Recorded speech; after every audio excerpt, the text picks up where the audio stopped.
Hello friends, welcome to Jenivita creations. Friends, ಇವತ್ತಿನ design ಹಾಕೋದಕ್ಕೆ ಕಮಲ್ ಕಡಾಯಿ ಥ್ರೆಡ್ಡನ್ನು ತೊಗೊಂಡಿದ್ದೀನಿ. ಸಿಲ್ಕ್ ಥ್ರೆಡ್ಡಲ್ಲೂ ಕೂಡ ಇವತ್ತಿನ ಡಿಸೈನ್ ಹಾಕ್ಕೊಳ್ಬೋದು. ನೀಡಲ್ ಬಂದು 10.075 mm ತೊಗೊಂಡಿದ್ದೀನಿ. 11 ಆದರೂ ಆಗುತ್ತೆ. ನಾನು ಈ ಡಿಸೈನ ಲೇಸಿಗೆ ಹಾಕಿ ತೋರಿಸ್ತಾ ಇದ್ದೀನಿ. ರೈಟ್ ಸೈಡಿಂದ ಹಾಕ್ತಾ ಇದ್ದೀನಿ, ಅಂದರೆ ಸೀದಾ ಸೈಡಿಂದನೇ ಹಾಕ್ತಾ ಇದ್ದೀನಿ. ಸೀರೆಗೆ ಹಾಕ್ಕೊಂಡ್ರೆ ಸೀರೆ ಪಲ್ಲು ಸೀದಾ ಸೈಡಿಂದನೇ ಹಾಕ್ಕೊಳ್ಳಿ. ಸ್ಟಾರ್ಟಿಂಗಿಂದನೂ ಇದೇ ರೀತಿಯಾಗಿ ಹಾಕ್ಕೊಳ್ಳಿ. ಮೊದಲಿಗೆ ಒಂದ್ಸಲ ಲಾಕ್ ಮಾಡಿಕೊಂಡು ಅದ್ರ ಪಕ್ಕದಲ್ಲಿ ಒಂದ್ಸಲ ಸಿಂಗಲ್ ಕ್ರೋಶನ ಮಾಡಿಕೊಂಡೆ. ಇವಾಗ ನಾನು ಚೈನ್ಗಳನ್ನ ಹಾಕ್ತಾ ಇದ್ದೀನಿ. 1 2 3 ಎಲ್ಲಿಗೆ ಬರುತ್ತೆ ಅಲ್ಲಿಗೆ ನೋಡಿಕೊಂಡು ಲಾಕ್ ಮಾಡಬೇಕು, ಅಂದರೆ ಸಿಂಗಲ್ ಕ್ರೋಶನ ಮಾಡಬೇಕು. ಇಲ್ಲಿ ಲಾಕ್ ಅಂದರೂ ಕೂಡ ಒಂದೇ, ಸಿಂಗಲ್ ಕ್ರೋಶ ಅಂದರೂ ಕೂಡ ಒಂದೇ. ಫ್ರೆಂಡ್ಸ್, ಇದೊಂದು 2 ಸ್ಟೆಪ್ಪಲ್ಲಿ ಹಾಕುವಂಥ ಬ್ರೈಡಲ್ ಸೀರೆ ಕುಚ್ಚು ಡಿಸೈನ್ ಅಂತ ನೆನ್ಬೋದು. ಇದಕ್ಕೆ ಕುಚ್ಚನ್ನು ಹಾಕ್ತಾ ಇಲ್ಲ, ಬಟ್ ತುಂಬ ಚೆನ್ನಾಗಿ ಕಾಣಿಸುತ್ತೆ. ನಾನಿಲ್ಲಿ 3 ಚೈನ್ನ ಹಾಕಿ ಲಾಕ್ ಮಾಡಿ ಅದ್ರ ಪಕ್ಕದಲ್ಲಿ ಒಂದ್ಸಲ ಸಿಂಗಲ್ ಕ್ರೋಶನ ಮಾಡಿ ಸ್ವಲ್ಪ ಥ್ರೆಡ್ನ ಮೇಲೆತ್ತಿ ಬೀಡನ್ನ ಹಾಕ್ಕೊಳ್ತಾ ಇದ್ದೀನಿ. ಇಲ್ಲಿ ರಿಂಗ್ ಬೀಡು ಮತ್ತು ಅದರೊಳಗಡೆ ಇನ್ನೊಂದು ಬೀಡನ್ನ ಹಾಕ್ಕೊಂಡು ಎರಡನ್ನು ಕೂಡ ನಿಡಲ್ ಒಳಗಡೆ ಹಾಕ್ಕೊಂಡು ಥ್ರೆಡ್ಡಿಗೆ ಪಾಸ್ ಮಾಡ್ಕೊಳ್ತಾ ಇದ್ದೀನಿ. ಈ ರೀತಿ ಥ್ರೆಡ್ಡಿಗೆ ಪಾಸ್ ಮಾಡ್ಕೊಂಡ್ಮೇಲೆ ಬೀಡ್ ಲಾಕ್ ಮಾಡಬೇಕು. ಬೀಡ್ ಲಾಕ್ ಆದಮೇಲೆ ಅದನ್ನು ಸ್ಟ್ರೈಟಾಗಿ ಇಟ್ಕೊಂಡು ಲಾಕ್ ಮಾಡ್ತಾ ಇದ್ದೀನಿ. ಲೇಸ್ ಮೇಲೆ ಸಿಂಗಲ್ ಕ್ರೋಶನ ಮಾಡ್ತಾ ಇದ್ದೀನಿ. ಈ ರೀತಿ ಲಾಕ್ ಮಾಡ್ಕೊಂಡಿದ್ದಾದಮೇಲೆ ಈ ಮೇಲ್ಭಾಗದ ರಿಂಗಿಗೆ ಸಿಂಗಲ್ ಕ್ರೋಶ ಮಾಡ್ತಾ ಬರಬೇಕು. ಹಾಗಾಗಿ ಲೇಸನ್ನು ಹಿಂದೆ ತಿರುಗಿಸ್ಕೊಂಡು ಆ ರಿಂಗ್ನ ಈ ರೀತಿ ಮೇಲಿರುತ್ತಲ್ವ, ಅದನ್ನು ಲೆಫ್ಟ್ ಹ್ಯಾಂಡಲ್ಲಿ ಕೆಳಗಡೆ ಈ ರೀತಿ ಇಟ್ಕೊಂಡು ಸ್ವಲ್ಪ ಗ್ರಿಪ್ಪಲ್ಲಿ ಇಟ್ಕೊಂಡು ಆ ಮೇಲ್ಭಾಗದ ರಿಂಗಿಗೆ ಸಿಂಗಲ್ ಕ್ರೋಶನ ಮಾಡಬೇಕು. ಆ ರಿಂಗ್ ಮೇಲ್ಭಾಗದ ಒಳಗಡೆ ನಿಡಲ್ನ ಹಾಕಿ ಥ್ರೆಡ್ಡನ್ನು ತಂದು ಸಿಂಗಲ್ ಕ್ರೋಶನ ಮಾಡಬೇಕು. ಈ ರಿಂಗ್ ಒಳಗಡೆಯಿಂದ ನಾನು ಥ್ರೆಡ್ಡನ್ನು ತಂದು ಸಿಂಗಲ್ ಕ್ರೋಶನ ಮಾಡ್ತಾ ಇದ್ದೀನಿ. 2 ಸಿಂಗಲ್ ಕ್ರೋಶ ಆಗಿದೆ. 3ನೇ ಸಿಂಗಲ್ ಕ್ರೋಶ, 4ನೇ ಸಿಂಗಲ್ ಕ್ರೋಶ, 5ನೇ ಸಿಂಗಲ್ ಕ್ರೋಶ, 6ನೇ ಸಿಂಗಲ್ ಕ್ರೋಶ.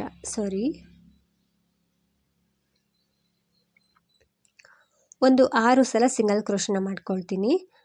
6 ಸಲ ಸಿಂಗಲ್ ಕ್ರೋಶ ಆದಮೇಲೆ ಸ್ವಲ್ಪ ಥ್ರೆಡ್ನ ಮೇಲೆತ್ತಿ ಒಂದು ಬೀಡನ್ನ ಹಾಕ್ಕೊಳ್ತಾ ಇದ್ದೀನಿ. ಒಂದು ಸ್ಮಾಲ್ ಬೀಡನ್ನ ಹಾಕ್ಕೊಳ್ತಾ ಇದ್ದೀನಿ. ಬೀಡನ್ನ ಥ್ರೆಡ್ಡಿಗೆ ಹಾಕ್ಕೊಂಡು ಮತ್ತೆ ರಿಂಗ್ ಒಳಗಡೆ ನಿಡಲ್ನ ಹಾಕಿ ಥ್ರೆಡ್ಡನ್ನು ತಂದು ಈ ಸೈಡು ಕೂಡ ಸಿಂಗಲ್ ಕ್ರೋಶನ ಮಾಡಬೇಕು. ಫ್ರೆಂಡ್ಸ್, ಈ ಆರ್ಚನ್ನು ನಾನು ಆಲ್ರೆಡಿ ತುಂಬ ಡಿಸೈನಲ್ಲಿ ತೋರಿಸಿದ್ದೀನಿ. ಸೊ ತುಂಬ ಈಸಿ ಇದೆ ಈ ರೀತಿ ಮಾಡೋದು. ಸೊ ಬೀಡ್ ಆದಮೇಲೂ ಕೂಡ ನಾವು 6 ಸಿಂಗಲ್ ಕ್ರೋಶನ ಮಾಡಬೇಕು. ನೀವು ಯಾವ ಸೈಜ್ ರಿಂಗ್ನ ತಗೊಂಡ್ರೂ ಕೂಡ ಮಧ್ಯದಲ್ಲಿ ಬರೋ ಹಾಗೆ ಒಂದು ಬೀಡನ್ನ ಬರೋ ಹಾಗೆ ಸಿಂಗಲ್ ಕ್ರೋಶನ ಮಾಡಿಕೊಂಡು ಬೀಡನ್ನ ಹಾಕ್ಕೊಳ್ಳಿ. ಅದಾದಮೇಲೆ ಬೀಡ್ಗಿಂತ ಮುಂಚೆ ಎಷ್ಟು ಸಿಂಗಲ್ ಕ್ರೋಶನ ಮಾಡಿರ್ತೀರೋ ಆ ಬೀಡ್ ಆದಮೇಲೆ ಅಷ್ಟೇ ಸಿಂಗಲ್ ಕ್ರೋಶನ ಮಾಡ್ಕೊಳ್ಳಿ. ನಂತರ ನಾನು ಈ ಲೇಸ್ ಮೇಲೆ ಇರುವಂತಹ ಫಸ್ಟ್ ಒಂದು ಸಿಂಗಲ್ ಕ್ರೋಶದ ಮೇಲೆ ಲಾಕ್ ಮಾಡ್ತಾ ಇದ್ದೀನಿ. ಸೊ 2 ಕಡೆ 6 ಸಿಂಗಲ್ ಕ್ರೋಶ ಬಂದಿದೆ, ಮಧ್ಯದಲ್ಲಿ ಒಂದು ಬೀಡ್ ಬಂದಿದೆ. ಈ ರೀತಿ ಬರಬೇಕು. ನಂತರ ನಾವು ಲೇಸನ್ನು ಸೀದಾ ಸೈಡ್ಗೆ ತಿರುಗಿಸ್ಕೊಂಡು ಕೆಳಭಾಗದಲ್ಲೂ ಕೂಡ ಸಿಂಗಲ್ ಕ್ರೋಶ ಮಾಡ್ತಾ ಹೋಗಬೇಕು. ಈ ಕೆಳಭಾಗದ ಅರ್ಧ ಭಾಗ ಏನು ರಿಂಗ್ ಇದೆ ಅದರೊಳಗಡೆ ಸಿಂಗಲ್ ಕ್ರೋಶನ ಮಾಡಬೇಕು. 2 3 ನೀಟಾಗಿ ಸಿಂಗಲ್ ಕ್ರೋಶನ ಮಾಡ್ಕೊಳ್ಳಿ. ಫ್ರೆಂಡ್ಸ್, ನಾನಿಲ್ಲಿ ಎಷ್ಟು ಸಿಂಗಲ್ ಕ್ರೋಶ ಮಾಡ್ತೀನಿ ಅಂತ ಹೇಳ್ತೀನಿ.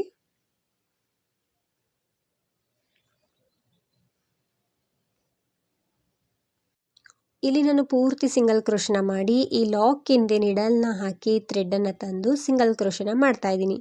ಈ ರೀತಿ ಮಾಡೋದ್ರಿಂದ ಫಿನಿಶಿಂಗ್ ತುಂಬ ಚೆನ್ನಾಗಿ ಬರುತ್ತೆ. ಅದ್ರ ಪಕ್ಕದಲ್ಲಿ ಒಂದ್ಸಲ ಸಿಂಗಲ್ ಕ್ರೋಶನ ಮಾಡ್ತಾ ಇದ್ದೀನಿ.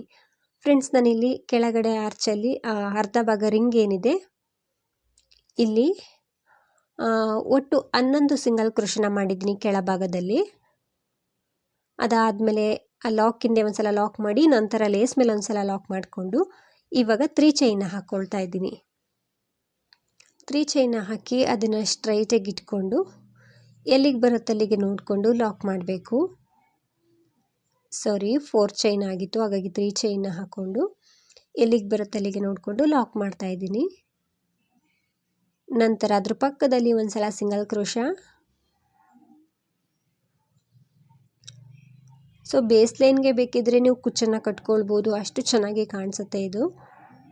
ಇವಾಗ ನಾವು ಸ್ವಲ್ಪ ಥ್ರೆಡ್ನ ಮೇಲೆತ್ತಿ ಬೀಡನ್ನ ಹಾಕ್ಕೊಳ್ಬೇಕು. ಒಂದು ರಿಂಗ್ ಬೀಡನ್ನ ಹಾಕ್ಕೊಂಡು ಅದರೊಳಗಡೆ ಈ ರೀತಿ ಒಂದು ರೌಂಡ್ ಶೇಪ್ ಬೀಡನ್ನ ಹಾಕ್ಕೊಳ್ಳಿ. ಸೊ ಅದರೊಳಗಡೆ ಇಡಿಸೋಂಥ ಬೀಡನ್ನ ಯಾವುದಾದ್ರೂ ಕೂಡ ಆಗುತ್ತೆ. ಚೇಂಜಸ್ ಮಾಡಿ ಫ್ಲವರ್ ಬೀಡ್ಗಳಿದ್ರೆ ಅದನ್ನಾದರೂ ಹಾಕ್ಕೊಳ್ಬೋದು. ಈ ರೀತಿ ರಿಂಗ್ ಒಳಗಡೆ ಥ್ರೆಡನ್ನು ಪಾಸ್ ಮಾಡಿಕೊಂಡು ಬೀಡ್ ಲಾಕ್ ಮಾಡಿ ನಂತರ ಅದನ್ನು ಲೇಸ್ ಮೇಲೆ ಲಾಕ್ ಮಾಡ್ತಾ ಇದ್ದೀನಿ.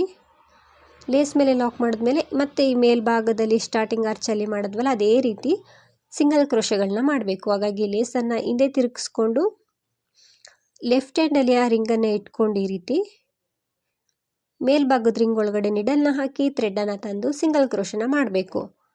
ಸೊ ಅಲ್ಲಿ ಸ್ಟಾರ್ಟಿಂಗ್ ಆರ್ಚಲ್ಲಿ 6 ಸಿಂಗಲ್ ಕ್ರೋಶನ ಮಾಡಿದ್ದ ಬೀಡ್ಗಿಂತ ಮುಂಚೆ. ಹಾಗಾಗಿ ಇಲ್ಲೂ ಕೂಡ 6 ಸಿಂಗಲ್ ಕ್ರೋಶನ ಮಾಡಿ ಒಂದು ಬೀಡನ್ನ ಹಾಕ್ಕೊಳ್ತೀನಿ.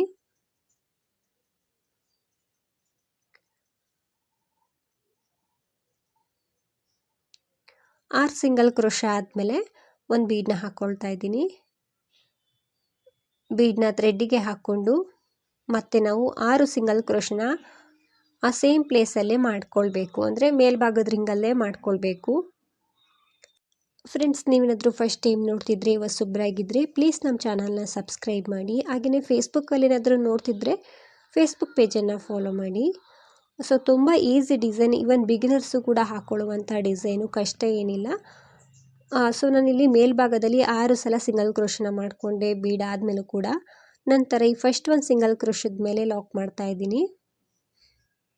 ಲಾಕ್ ಆದಮೇಲೆ ಇವಾಗ ಲೇಸನ್ನು ಸೀದಾ ಸೈಡ್ಗೆ ತಿರುಗಿಸ್ಕೊಳ್ಬೇಕು. ಸೊ ಇವಾಗ ನಾವು ಕೆಳಗಡೆನೂ ಕೂಡ ಸಿಂಗಲ್ ಕ್ರೋಶದಿಂದ ಫಿಲ್ ಮಾಡಬೇಕು. ಹಾಗಾಗಿ ಸೀದಾ ಸೈಡ್ಗೆ ತಿರುಗಿಸ್ಕೊಂಡ್ಮೇಲೆ ಕೆಳಭಾಗದ ರಿಂಗ್ ಒಳಗಡೆ ನಿಡಲ್ನ ಹಾಕಿ ಥ್ರೆಡನ್ನು ತಂದು ಸಿಂಗಲ್ ಕ್ರೋಶನ ಮಾಡ್ತಾ ಇದ್ದೀನಿ. ಸೊ ಯಾವಾಗಲೂ ಸ್ಟಾರ್ಟಿಂಗ್ ಆರ್ಚಲ್ಲೇ ಗೊತ್ತಾಗ್ಬಿಡುತ್ತೆ ಅಲ್ಲಿ ಎಷ್ಟು ಸಿಂಗಲ್ ಕ್ರೋಶ ಬಂದರೆ ಫಿನಿಶಿಂಗ್ ಕಾಣಿಸುತ್ತೆ ಅಂತ. ಹಾಗಾಗಿ ಸ್ಟಾರ್ಟಿಂಗಲ್ಲಿ 11 ಸಿಂಗಲ್ ಕ್ರೋಶ ಬಂದಿತ್ತು. ಇಲ್ಲೂ ಕೂಡ 11 ಸಿಂಗಲ್ ಕ್ರೋಶನ ಹಾಕಿ ಈ ಲಾಕ್ ಹಿಂದೆ ಒಂದ್ಸಲ ನಿಡಲ್ನ ಹಾಕಿ ಥ್ರೆಡನ್ನು ತಂದು ಲಾಕ್ ಮಾಡಿ ನಂತರ ನಾನು ಲೇಸ್ ಮೇಲೆ ಲಾಕ್ ಮಾಡ್ತಾ ಇದ್ದೀನಿ. ಈ ರೀತಿ ಮಾಡೋದ್ರಿಂದ ಫಿನಿಶಿಂಗ್ ತುಂಬ ಚೆನ್ನಾಗಿ ಕಾಣಿಸುತ್ತೆ. ನಂತರ 3 ಚೈನ್ನ ಹಾಕ್ತಾ ಇದ್ದೀನಿ. 3 ಚೈನ್ನ ಹಾಕಿ ಎಲ್ಲಿಗೆ ಬರುತ್ತೆ ಅಲ್ಲಿಗೆ ನೋಡಿಕೊಂಡು ಸ್ಟ್ರೈಟಾಗಿ ಇಟ್ಕೊಂಡು ಲಾಕ್ ಮಾಡ್ತಾ ಇದ್ದೀನಿ. ಲಾಕ್ ಆದಮೇಲೆ ಅದರ ಪಕ್ಕದಲ್ಲಿ ಒಂದ್ಸಲ ಸಿಂಗಲ್ ಕ್ರೋಶನ ಮಾಡಬೇಕು. ಮತ್ತು ಇದೇ ರೀತಿ ರಿಂಗ್ ಬೀಡನ್ನ ಹಾಕ್ಕೊಳ್ಬೇಕು. ನಾನಿಲ್ಲಿ ಸ್ವಲ್ಪ ದೂರ ಹಾಕ್ಕೊಂಡು ಬಂದಿದ್ದೀನಿ. ಬೇಸ್ ಲೈನ್ ಇದೇ ರೀತಿ ಬರ್ತಾ ಹೋಗುತ್ತೆ. ಸೀರೆಗೆ ಹಾಕ್ಕೊಂಡ್ರೆ ಸೀರೆ ಕೊನೆ ತನಕ ಇದೇ ರೀತಿ ಹಾಕ್ಕೊಳ್ಳಿ. ಸೊ ಕೊನೆಯಲ್ಲಿ 3 ಚೈನ್ ಆದಮೇಲೆ ಒಂದೆರಡು ಸಲ ಸಿಂಗಲ್ ಕ್ರೋಶನ ಮಾಡಿ 2-3 ಚೈನ್ಗಳನ್ನ ಎಕ್ಸ್ಟ್ರಾ ಹಾಕಿ ಥ್ರೆಡನ್ನು ಕಟ್ ಮಾಡಿಕೊಂಡೆ. ಸೊ ಇದಕ್ಕೆ ಸೆಕೆಂಡ್ ಸ್ಟೆಪ್ಪಲ್ಲಿ ನಾನು ಥ್ರೆಡ್ ಕಲರ್ನ ಚೇಂಜ್ ಮಾಡ್ಕೊಂಡಿದ್ದೀನಿ. ಸೊ ಕಮಲ್ ಕಡಾಯಿ ಥ್ರೆಡ್ಡಿಂದನೇ ವರ್ಕ್ ಮಾಡ್ತಾ ಇದ್ದೀನಿ. ಸ್ಟಾರ್ಟಿಂಗ್ ಒಂದ್ಸಲ ಲಾಕ್ ಮಾಡಿಕೊಂಡೆ. ಲಾಕ್ ಆದಮೇಲೆ ಇವಾಗ ನಾನು ಸೂಜಿ ಮೇಲೆ ಥ್ರೆಡನ್ನು ಸುತ್ಕೊಳ್ತೀನಿ. ಒಂದ್ಸಲ ಥ್ರೆಡನ್ನು ಸುತ್ತಕೊಂಡು ಇಲ್ಲಿ ಫಸ್ಟ್ ಸಿಂಗಲ್ ಕ್ರೋಶದ ಹತ್ರ ನಾವು ಒಂದು ಡಬಲ್ ಕ್ರೋಶ ಕಂಬನ ಮಾಡಬೇಕು.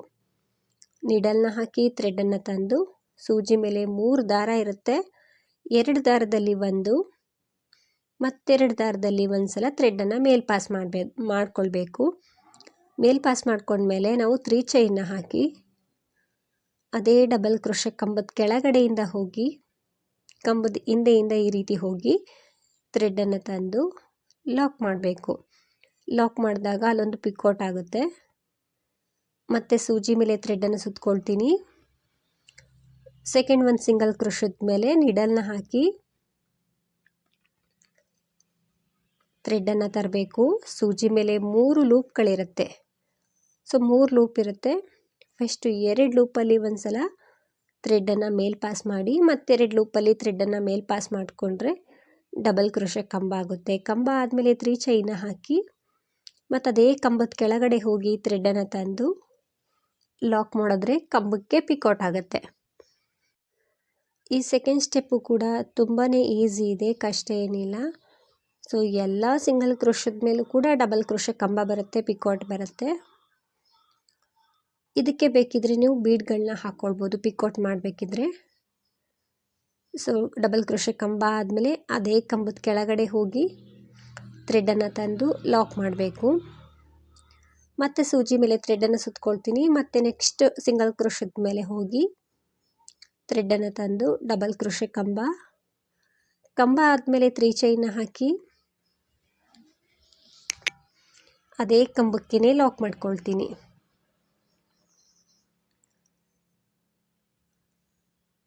ಫ್ರೆಂಡ್ಸ್, ನಾನು ಇದನ್ನು ಕಮಲ್ ಕಡಾಯಿ ಥ್ರೆಡ್ಡಿಂದ ಹಾಕ್ತಾಯಿದ್ದೀನಲ್ವ, ಇದನ್ನು ಸೀರೆಗೆ ಹಾಕ್ಕೊಂಡ್ರೆ ಸಿಲ್ಕ್ ಥ್ರೆಡ್ಡಿಂದನೇ ಹಾಕ್ಕೊಳ್ಳಿ. ಸೊ ತುಂಬ ಚೆನ್ನಾಗಿ ಬರುತ್ತೆ, ನೀಟಾಗಿ ಫಿನಿಶಿಂಗ್ ಬರುತ್ತೆ, ಎಲ್ಲೂ ಕೂಡ ರಿಂಕಲ್ಸ್ ಬರೋದಿಲ್ಲ. ಕುಚ್ಚು ಬೇಕು ಅನ್ನೋರು ಕೂಡ ಹಾಕ್ಕೊಳ್ಬೋದು. ಕುಚ್ಚಿಗೆ ನೀವು ಎಕ್ಸ್ಟ್ರಾ ಪ್ಲೇಸ್ ಬಿಡಬೇಕಾಗುತ್ತೆ, ಎಲ್ಲಿ ಅಂತ ಹೇಳ್ತೀನಿ.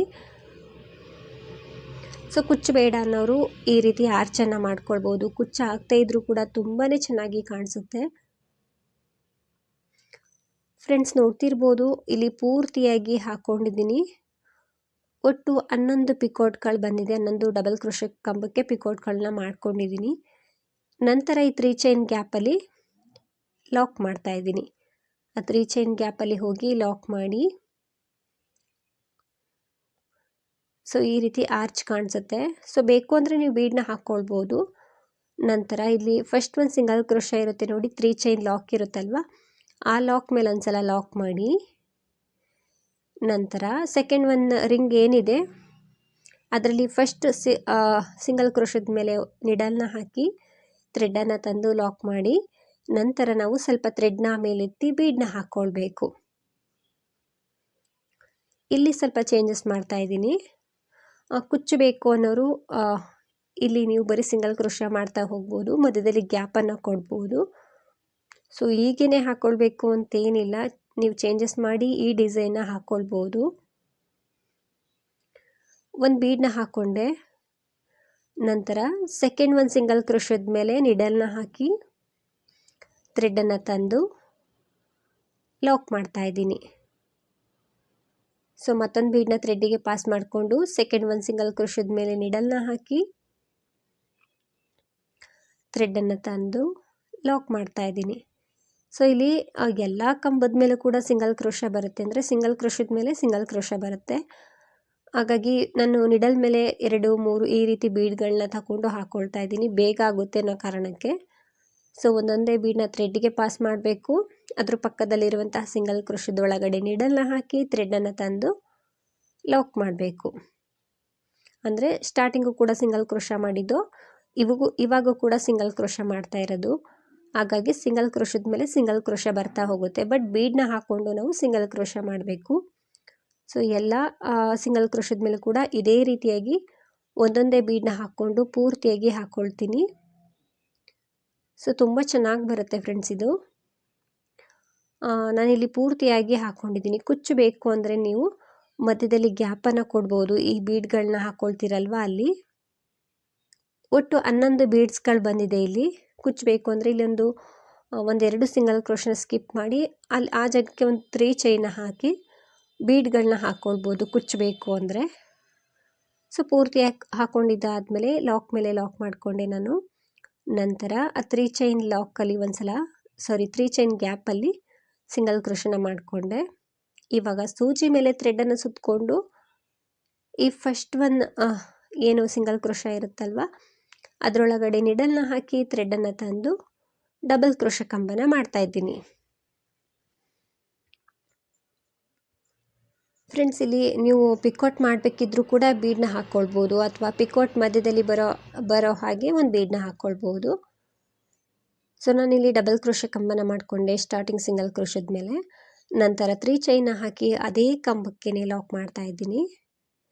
ಮತ್ತು ಸೂಜಿ ಮೇಲೆ ಥ್ರೆಡ್ಡನ್ನು ಸುತ್ಕೊಳ್ತೀನಿ. ಸೆಕೆಂಡ್ ಒನ್ ಇರುವಂತಹ ಸಿಂಗಲ್ ಕ್ರೋಶದ ಮೇಲೆ ನಿಡಲ್ನ ಹಾಕಿ ಥ್ರೆಡ್ಡನ್ನು ತಂದು ಡಬಲ್ ಕ್ರೋಶೆ ಮಾಡಿಕೊಂಡೆ. ಕಂಬ ಆದಮೇಲೆ 3 ಚೈನ ಹಾಕಿ ಅದೇ ಕಂಬಕ್ಕೆ ಲಾಕ್ ಮಾಡ್ತಾ ಇದ್ದೀನಿ.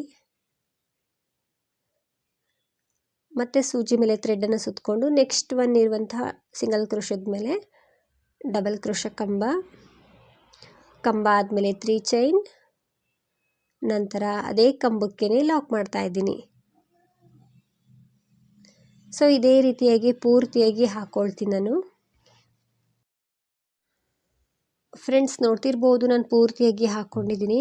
ಒಂದು ಪಿಕೋಟ್ ಆರ್ಚ್ ಬರುತ್ತೆ, ಒಂದು ಬೀಡನ್ನ ಹಾಕಿರುವಂತಹ ಆರ್ಚ್ ಬರುತ್ತೆ. ಸೊ ಕೊನೆ ತನಕ ಹಾಕಿ ಲಾಕ್ ಮಾಡಿ ಒಂದು 2-3 ಚೈನ್ಗಳನ್ನ ಎಕ್ಸ್ಟ್ರಾ ಹಾಕಿ ಥ್ರೆಡ್ಡನ್ನು ಕಟ್ ಮಾಡಿಕೊಂಡೆ. ಸೊ ಕೊನೆಯಲ್ಲೂ ಕೂಡ ನನಗೆ ಪಿಕೋಟ್ ಆರ್ಚಿಗೆ ಎಂಡಾಗಿದೆ. ಸೊ ತುಂಬ ಚೆನ್ನಾಗಿ ಬಂದಿದೆ ಫ್ರೆಂಡ್ಸ್, ನೋಡ್ತಿರ್ಬೋದು ಎಷ್ಟು ಚೆನ್ನಾಗಿ ಬಂದಿದೆ ಅಂತ. ಸೊ ನಿಮಗೇನಾದರೂ ಕುಚ್ಚಬೇಕು ಅಂದರೆ ಇಲ್ಲಿ ಒಂದು ಬೀಡನ್ನ ಸ್ಕಿಪ್ ಮಾಡಿ ಅದ್ರ ಬದಲಿಗೆ 1-2 ಚೈನು 2-3 ಚೈನ್ಗಳನ್ನ ಹಾಕ್ಕೊಂಡು ಬೀಡನ್ನ ಹಾಕ್ಕೊಂಡು ಸಿಂಗಲ್ ಕ್ರೋಶೆ ಮಾಡ್ಕೊಳ್ಳಿ. ಸೊ ಆ ಪ್ಲೇಸಲ್ಲಿ ಬೇಕಿದ್ದರೆ ನೀವು ಕುಚ್ಚನ್ನು ಕಟ್ಕೊಳ್ಬೋದು. ತುಂಬ ಚೆನ್ನಾಗಿ ಬಂದಿದೆ ಫ್ರೆಂಡ್ಸ್, ನೋಡ್ತಿರ್ಬೋದು ಡಿಸೈನು. ಕುಚ್ಚು ಇಲ್ಲ ಅಂದರೂ ಕೂಡ ನೀಟಾಗಿ ಫಿನಿಶಿಂಗ್ ಕಾಣಿಸುತ್ತೆ. ಪ್ರೈಸ್ ಬಂದು ಒಂದು 600 ಅರೌಂಡ್ ಚಾರ್ಜ್ ಮಾಡ್ಬೋದು. ನೀವು ಪ್ಲೇಸ್ ಮೇಲೆ ಡಿಪೆಂಡ್ ಆಗಿರುತ್ತೆ ಫ್ರೆಂಡ್ಸ್. ಅದಕ್ಕಿಂತಲೂ ಕೂಡ ಬೇಕಿದ್ದರೆ ನೀವು ಜಾಸ್ತಿ ಮಾಡ್ಕೊಳ್ಬೋದು. ನಿಮ್ಮ ಪ್ಲೇಸ್ ಮೇಲೆ ಡಿಪೆಂಡ್ ಆಗಿರುತ್ತೆ. ಇಷ್ಟೇ ಅಂತ ಹೇಳೋಕ್ಕಾಗಲ್ಲ, ಹೆಚ್ಚು ಕಡಿಮೆ ಮಾಡ್ಕೊಳ್ಬೋದು. ಡಿಸೈನ್ದು ತುಂಬ ಚೆನ್ನಾಗಿ ಬರುತ್ತೆ, ತುಂಬ ಈಸಿ ಇದೆ ಫ್ರೆಂಡ್ಸ್. ನೀವೇನಾದರೂ ಫಸ್ಟ್ ಟೈಮ್ ನೋಡ್ತಿದ್ರೆ ಹೊಸಬ್ರಾಗಿದ್ದರೆ ಪ್ಲೀಸ್ ನಮ್ಮ ಚಾನಲ್ನ ಸಬ್ಸ್ಕ್ರೈಬ್ ಮಾಡಿ, ಸಪೋರ್ಟ್ ಮಾಡಿ. ಹಾಗೆಯೇ ಫೇಸ್ಬುಕ್ಕಲ್ಲಿ ಏನಾದರೂ ನೋಡ್ತಿದ್ರೆ ಫೇಸ್ಬುಕ್ ಪೇಜನ್ನು ಫಾಲೋ ಮಾಡಿ. ಈ ಡಿಸೈನ್ ಹೇಗಿದೆ ಅಂತ ಕಮೆಂಟ್ ಮೂಲಕ ತಿಳಿಸಿ. ಆದಷ್ಟು ವಿಡಿಯೋನ ಲೈಕ್ ಮಾಡಿ, ಶೇರ್ ಮಾಡಿ. ನೀವೊಮ್ಮೆ ಟ್ರೈ ಮಾಡಿ ಫ್ರೆಂಡ್ಸ್. ಡಿಸೈನ್ ತುಂಬ ಚೆನ್ನಾಗಿ ಬರುತ್ತೆ, ತುಂಬ ಈಸಿ ಇದೆ. Thank you for watching. Thank you.